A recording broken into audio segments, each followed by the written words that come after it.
Bonjour à toutes et à tous. Alors on se retrouve aujourd'hui pour une nouvelle vidéo qui va concerner la nouvelle lune en Cancer qui va se dérouler donc ce 17 juillet à 24 degrés du signe du Cancer. Alors on va voir donc les aspects que forme cette nouvelle lune. Et en fin de vidéo, on parlera aussi un petit peu de l'énergie de l'été, en tout cas les aspects astrologiques qui nous accompagneront cet été, pour voir un petit peu dans quel cadre céleste on va évoluer jusqu'à la rentrée. Alors, nous sommes dans une nouvelle lune qui va se dérouler donc dans le signe du Cancer. C'est une nouvelle lune en tout cas la lune va être en domicile dans le signe du Cancer. Cette nouvelle lune, elle est assez particulière dans un sens, puisque on va regarder ça un petit peu de plus près, mais on a une opposition à Pluton. Donc la nouvelle lune est en aspect d'opposition à Pluton, un aspect qui est assez proche, en tout cas l'orbe est assez serré, on va dire, on est à 3 degrés d'orbe, 3-4 degrés d'orbe. Cet aspect-là, il est quand même assez majeur puisqu'il va, je vais rentrer un petit peu dans le détail au fur et à mesure, mais c'est un aspect qui, en plus donc d'être une opposition donc à Pluton, fait aussi un aspect de carré à l'axe des nœuds lunaires. Et alors, on va voir que déjà donc dans l'énergie du Cancer, on est quand même, on est quand même assez dans une ambiance quand même assez sensible. On est plus relié, en tout cas, à notre aspect, on va dire, lunaire et à nos perceptions, nos ressentis. Donc toute cette sensibilité-là, on va dire que dans le signe du Cancer, elle se déploie très bien. En tout cas, elle se déploie d'une manière assez forte, voire intense. Donc, en général, un nouveau cycle dans le signe du Cancer, il va nous inviter à prendre conscience de ce qui nous sécurise, de ce qui nous nourrit de l'intérieur, on va dire tant sur un plan physique que sur un plan émotionnel. Donc, cette nouvelle lune, elle va, en tout cas ce cycle lunaire, il nous propose aussi de nous rapprocher des thématiques qui vont être en lien avec toutes les thématiques cancer, tout ce qui est en lien avec nos racines, notre famille, notre foyer.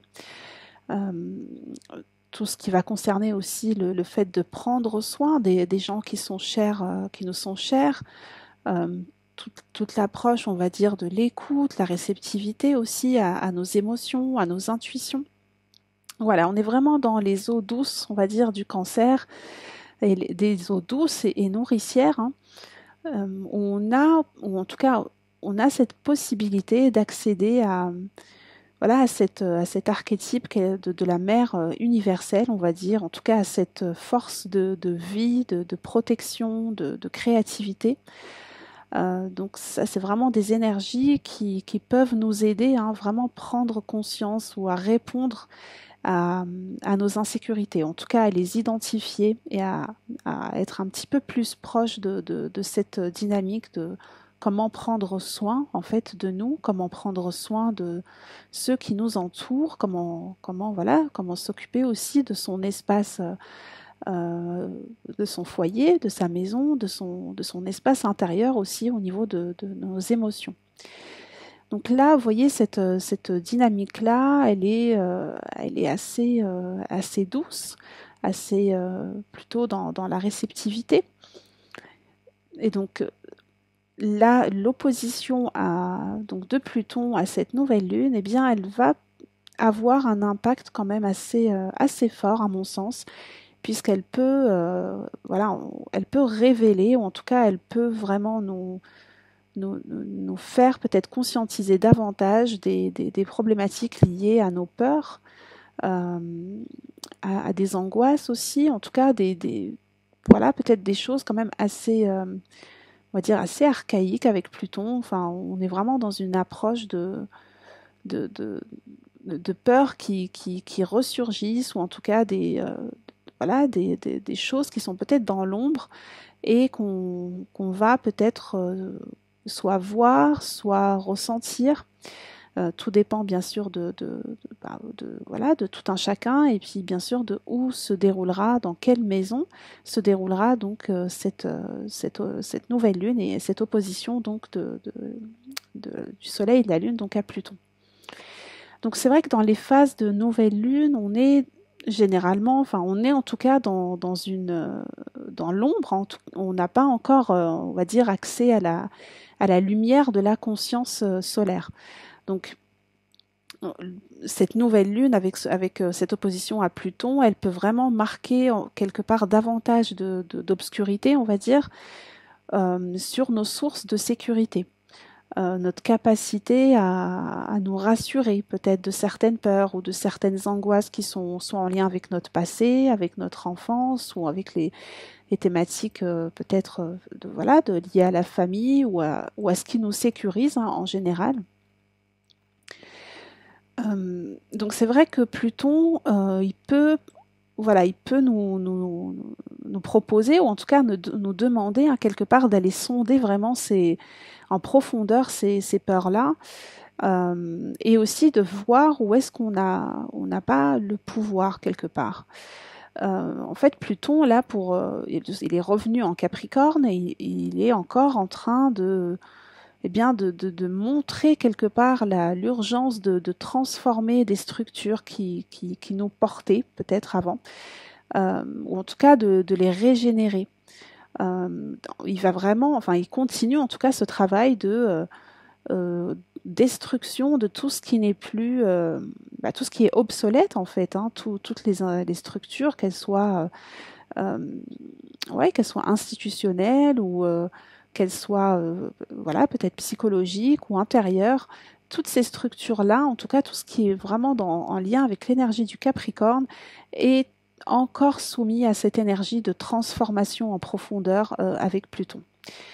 Voilà, c'est tout ce qui va être en lien avec les structures qui peuvent se révéler, en tout cas ne plus être à la hauteur ne plus être à la hauteur pour nous protéger, hein, en tout cas pour former, pour nous aider à nous sentir en tout cas en sécurité, pour nous élever. Eh bien, on est encore en train de travailler ces énergies-là. Donc, comme je l'ai dit tout à l'heure, cette opposition entre la nouvelle lune et Pluton, elle forme aussi un carré avec les nœuds lunaires. Donc, ils sont encore dans l'axe Taureau-Scorpion, mais qui vont basculer donc au lendemain de cette lunaison, enfin de cette nouvelle lune, dans l'axe Bélier-Balance. Donc là, je ferai une vidéo à part pour parler un petit peu de ce changement d'axe des nœuds lunaires. Mais on peut dire quand même que quelque part, le carré de la nouvelle lune au nœud lunaire, eh bien, il rappelle en quelque sorte le même message que Pluton, que Pluton en Capricorne. C'était, on va dire, le défi le défi de trouver des nouvelles ressources et sources de sécurité et de bien-être intérieur. Donc le passage des nœuds lunaires dans l'axe Bélier-Balance, donc qui va avoir lieu donc le 18 juillet, il va ouvrir donc un cycle d'un an et demi où l'accent sera pas mal mis sur le rôle individuel pour répondre à ses désirs de s'émanciper, d'aller fonctionner de manière autonome et indépendante. Donc bien sûr, il posera aussi la question de comment on entre en relation avec les autres, mais on est vraiment dans l'énergie bélier-balance. Donc en bélier, on est vraiment dans cette approche de la conquête de nos désirs, hein, de la liberté, l'autonomie, la spontanéité aussi. Et en balance, on est vraiment dans cette approche plutôt de compromis, une approche très diplomate, où on est plus en lien avec les énergies, on va dire, douces de l'harmonie de Vénus. Hein. Donc voilà, cet axe-là, il va être vraiment important donc à partir du 18 juillet pour une durée d'un an et demi, puisqu'on aura en fait voilà ce changement d'énergie qui se mettra en place et qui va donc nous accompagner, nous demander en fait de trouver un nouvel équilibre à partir de ces deux signes-là. Donc pendant ce cycle lunaire, on a aussi on a eu en fait des changements d'énergie qui ont eu lieu entre le thème de la pleine lune donc du 3 juillet dernier et cette nouvelle lune. On a eu donc deux changements de planètes qui ont changé de signe, hein, au lendemain d'ailleurs l'une de l'autre. On a Mercure qui est donc entré en Lion à partir donc du 12 juillet et qui va rentrer en Vierge donc le 29 juillet, puis rétrograder donc du 24 août au 16 septembre, toujours dans le signe de la Vierge. Donc là, on y reviendra puisque c'est assez intéressant. On va avoir un Mercure qui va être en domicile et qui va en tout cas s'ajouter à toutes ces planètes qui vont être rétrogrades. Entre-temps, on a eu aussi Mars qui est entré dans le signe de la Vierge depuis le 11 juillet dernier et qui va y séjourner donc jusqu'au 28 août. Donc on va voir qu'à partir du 24 août, à part donc Mars, Jupiter et Uranus, eh bien toutes les autres planètes seront donc en rétrogradation.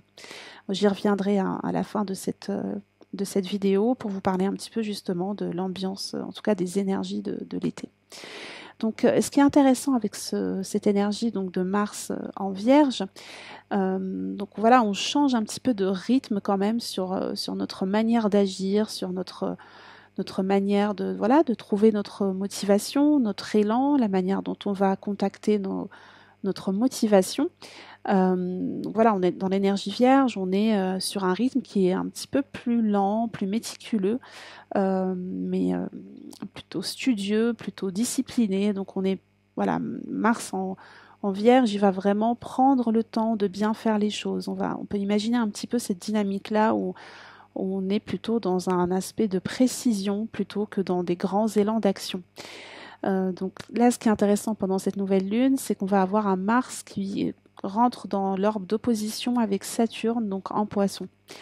Donc voilà, comme je vous le dis, Mars en Vierge, il est déjà dans un rythme un petit peu plus lent, plus réfléchi.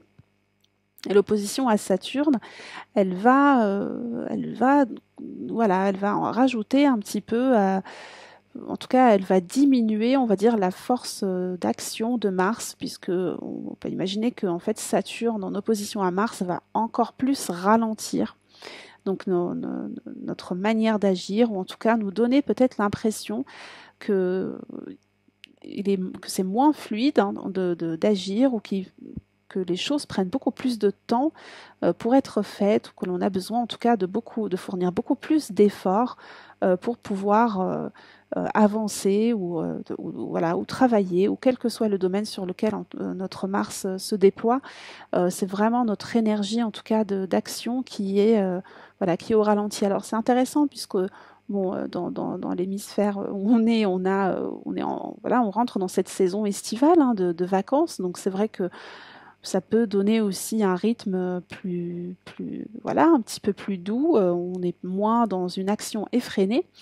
Mais dans le cadre de cette nouvelle lune, je pense que c'est assez intéressant de voir que, eh bien, à l'opposition du Soleil, enfin de Pluton à la nouvelle lune, qui nous donne peut-être cette sensation un petit peu de peur, d'angoisse sur nos insécurités. Donc si on sent que notre action est limitée, eh bien il va falloir aller trouver d'autres ressources pour répondre à ce ressenti-là. Donc l'autre ressource qui peut être intéressante et qui est justement qui est en lien avec la position où se trouve cette nouvelle lune, c'est le trigone que forme la nouvelle lune avec Neptune. Donc cette nouvelle lune qui est à 24 degrés donc, du signe du Cancer se retrouve en aspect de trigone avec Neptune en Poisson à 27 degrés. Donc on a un trigone qui est à 2-3 degrés près.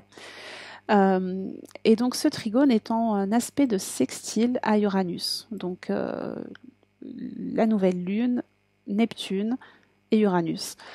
Donc ce qui est intéressant avec cet aspect-là par rapport à Neptune, c'est le fait qu'on puisse en fait aller contacter la possibilité de se relier à un espace de sécurité intérieure à partir de la quête du sens, à partir du fait de ressentir peut-être une forme de confiance ou de foi, ou en tout cas d'être dans une pratique qui va élever notre conscience. Donc c'est vraiment une belle dynamique aussi pour contacter son monde intérieur, pour libérer son imaginaire dans la création, dans l'art, dans l'intuition. Et le sextile à Uranus, il est très aidant puisqu'il vient en fait renforcer notre capacité à contacter notre créativité pour aller justement à la recherche de nouvelles ressources, de nouvelles sources de sécurité qui sont vraiment très concrètes. Donc, et justement qui pourraient peut-être se déployer par la suite, en tout cas avec l'énergie, on va dire, pragmatique de Mars en Vierge. Donc c'est pas parce que Mars est en Vierge qu'il n'est pas, voilà, qu'on peut pas agir ou qu'il est opposé à Saturne. Et voilà, c'est juste une dynamique où on a peut-être, voilà, l'action demande peut-être plus de temps ou plus d'efforts. Donc on va voir aussi que par la suite, Vénus et Mars vont entrer en très joli aspect de trigone à Jupiter et Uranus, et que ces deux planètes vont quand même continuer d'amplifier le désir d'incarner peut-être un idéal où la créativité, les ressources sont indissociables de la notion de sécurité. Donc dans ce cycle lunaire, on est vraiment dans une approche de trouver des nouvelles ressources. Voilà, déjà peut-être se confronter d'abord à quelles sont nos peurs par rapport à nos sécurités, notre sécurité intérieure, notre sécurité émotionnelle, notre bien-être dans l'intimité, dans notre foyer, dans notre maison. Comment en fait on peut aller chercher un sens plus grand avec Neptune à cette notion de sécurité? Est-ce qu'elle est forcément en lien avec les perceptions que l'on en a? Est-ce qu'il n'y a pas une vision, une philosophie ou quelque chose de plus grand à aller comprendre derrière justement cette notion de sécurité? Peut-être quelque chose de l'ordre d'une forme de confiance aussi dans la vie, dans quelque chose de plus grand. Qu'on soit dans une discipline spirituelle ou pas, enfin, je veux dire, on peut toujours ressentir cette union avec plus grand que nous, tout ce qui va être en tout cas transcendant, sans être dans une approche religieuse ou forcément spirituelle pour autant.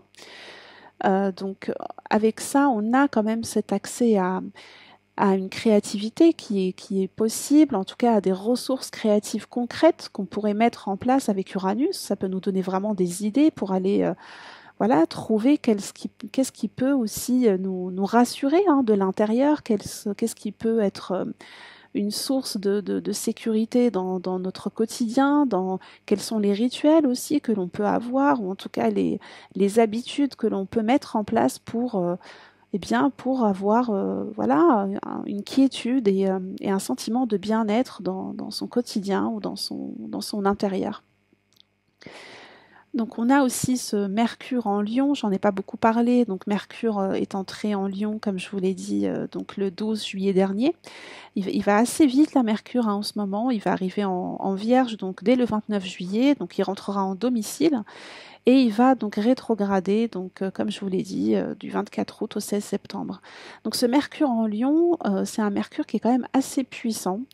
Il est dans un signe qui est dominé par le Soleil, donc ça peut être vraiment intéressant dans le sens où on peut avoir en fait une sorte de vision globale très facilement, c'est-à-dire qu'on peut avoir l'impression de pouvoir comprendre les choses très très vite, ou en tout cas avoir un mental qui est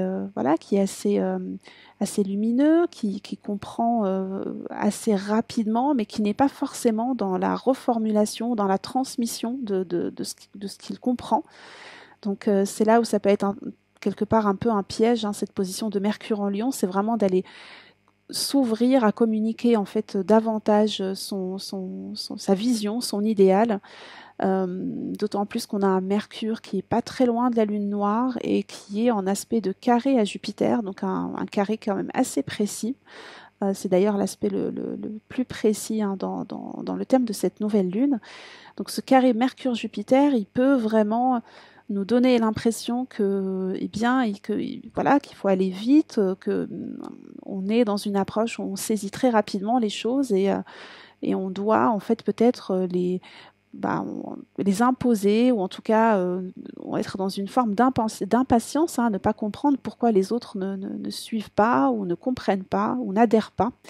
Avec ce Mercure en Lion, on est quand même dans une forme de peut-être aussi un peu d'autorité, voire d'autoritarisme, hein, en fonction de comment on incarne cette énergie-là. Donc voilà, donc là, ce serait vraiment une vigilance à avoir sur le fait bien déjà de garder une parole juste, hein, Mercure carré Jupiter, mais aussi de faire l'effort peut-être, en tout cas, de verbaliser davantage nos pensées, d'expliquer, d'avoir une forme aussi peut-être de pédagogie avec l'autre pour pouvoir arriver éventuellement à une adhésion dans notre communication, dans nos échanges avec les autres. Donc là, ce que je vous propose, c'est de regarder un petit peu, enfin de faire un tour d'horizon sur les énergies donc d'après ce cycle lunaire, on va dire donc de la mi-juillet jusqu'à fin juillet, puisque la prochaine lunaison sera donc une pleine lune et se déroulera donc le 1er août. Donc là, de mi-juillet jusqu'à fin juillet, on reste donc dans l'opposition Soleil-Pluton. Donc l'aspect, je vous donne à chaque fois l'aspect exact et puis on regardera un petit peu le sens juste après. Donc l'aspect exact de l'opposition Soleil-Pluton, c'est le 22 juillet.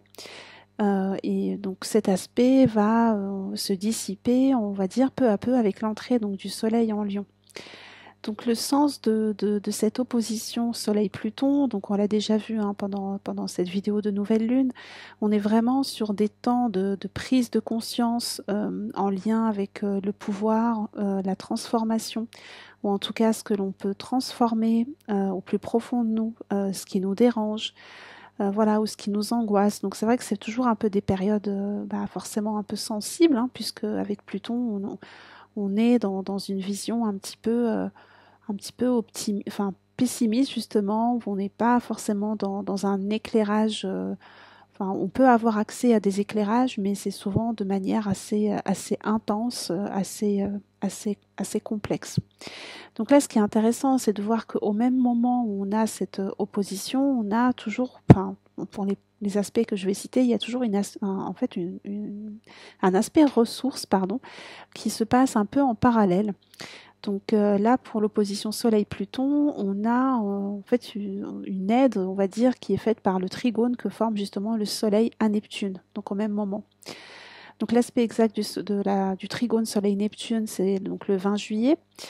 Et là, le sens qu'on peut trouver dans cette aide, ce serait d'élever notre conscience peut-être pour aborder différemment nos perceptions, nos ressentis. Vous voyez, si on a justement des remontées d'angoisse avec l'opposition Soleil-Pluton, eh bien là, on va avoir cette ressource-là du trigone à Neptune pour aller vraiment chercher du sens, nous relier aussi à des vibrations, on va dire, plus lumineuses, plus hautes, et aussi peut-être de sublimer justement ces émotions ou ces ressentis dans des pratiques qui peuvent être artistiques ou spirituelles. Enfin, vraiment dans cette approche-là, on nous propose quelque part de transcender en fait les ressentis et tout ce qui peut être un petit peu lourd ou obscur avec Pluton. Eh bien, Neptune vient vraiment en fait donner essayer d'élever nos vibrations vers quelque chose de plus doux pour passer en tout cas ces moments-là. On a donc aussi l'opposition de Mars-Saturne dont je vous ai parlé. Donc l'aspect exact, il se déroule donc aussi le 20 juillet et donc là, on va compter à peu près jusqu'au 29 juillet.